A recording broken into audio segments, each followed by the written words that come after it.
De la case en paille à la case en tôle. Des premiers temps de la colonisation jusqu'au début du XVIIIe siècle, esclaves et colons bâtissent des maisons à l'aide de troncs et de branches. Couvertes de feuilles récupérées dans les savanes ou les forêts qui les entourent, ces paillotes sont les premières cases de l'île. Au XIXe siècle, aux feuilles de vacois et de latanier, s'ajoute la paille de canne à sucre et celle de vétiver.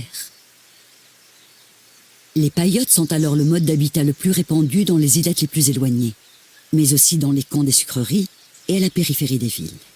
Ces maisons précaires contrastent avec les demeures bourgeoises, les usines et les édifices publics bâtis en matériaux plus nobles.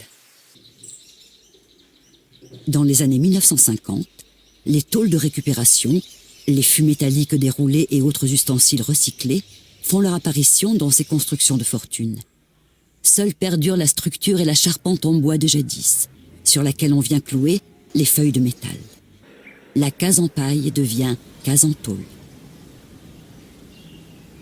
Ces plaques de fortune sont peu à peu remplacées par des tôles ondulées importées par les grossistes en matériaux.